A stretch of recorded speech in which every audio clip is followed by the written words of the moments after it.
প্রতিনিয়তই টানা বৃষ্টির জেরে খোয়াই নিম্নাঞ্চল সম্পূর্ণ প্লাবিত, বাড়িঘরে জল প্রবেশ করার উপক্রম।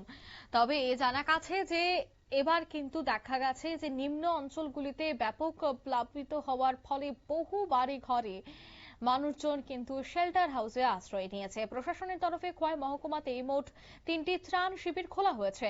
গতকাল রাত থেকে বিপন্ন মানুষজন সেখানে আশ্রয় নিতে শুরু করেছে। পৌর পরিষদের 3 নম্বর ওয়ার্ডের হরকুমার অঙ্গনওয়াড়ি কেন্দ্র এখানে আশ্রয় নিয়েছে 20টি পরিবারের মোট 80 জন সদস্য।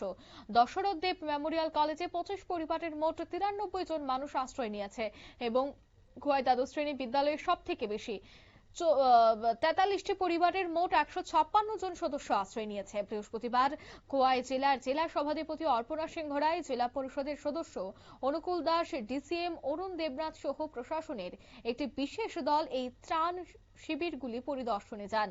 তারা আশ্রয় প্রার্থীদের খোঁজ খবর নেন, সরকারি সুযোগ সুবিধা তদারকি করেন এবং দুর্গতদের পাশে থাকার সব রকমের আশ্বাস প্রদান করেন। বন্যা পরিস্থিতির উপর প্রশাসনের কড়া নজর থাকছে। এই বিষয়ে কি বলছেন খোয়াই জেলার জেলা সভাধিপতি অর্পণা সিংহ রায়, শোনাবো। খোয়াই ব্লকের অন্তর্গত আমাদের খোয়াই বিধানসভা বেশ কয়েকটা নিম্নবর্তী অঞ্চলে জলপ্লাবিত হয়েছে। অতি বর্ষণের ফলে আমাদের খোয়াই বিধানসভার কয়েকটি জায়গার মানুষ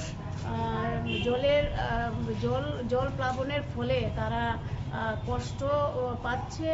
আমাদের যারা সরকারি লোক বা আমাদের জনপ্রতিনিধি যারা ওনারা তাদেরকে রেস্কিউ করে বিভিন্ন জায়গায় শিবির করে দেওয়া হয়েছে। সেই শিবিরগুলিতে ওনারা আশ্রয় নিয়েছেন। শিশু থেকে শুরু করে বৃদ্ধ পরিবারের সবাই আশ্রয় নিয়েছেন। এখানটায় আমি তিনটি জায়গায় ভিজিট করেছি। অর্থাৎ ভিজিট করার মানে এটা হচ্ছে যে সরকার তাদেরকে তাদের সেই বিপদের সময় এই সরকার আমরা কতটুকু তাদের কাছে আমরা সাহায্য পৌঁছাতে পেরেছি। এখানে আমি এসে দেখলাম এখন আমি আছি খোয়াই গভর্নমেন্ট। আপনারা শুনলেন, অর্থাৎ তিনি কিন্তু জানাচ্ছেন যে প্রশাসনের পক্ষ থেকে সমস্ত প্রস্তুতি কিন্তু নেওয়া হয়েছে। তবে ত্রাণ শিবিরে 2 শতাধিক পরিবার তারা আশ্রয় নিয়েছে। খোয়াই নদীর জল ফুলে ফেপে উঠেছে টানা 72 ঘন্টা বৃষ্টিতে, তাই নিম্নাঞ্চল প্লাবিত হওয়ার ফলে বহু মানুষ কিন্তু এবার শেল্টার হাউসে রয়েছে। নিয়ে নিচ্ছি ছোট্ট একটি বিজ্ঞাপন বিরতির সঙ্গে থাকুন।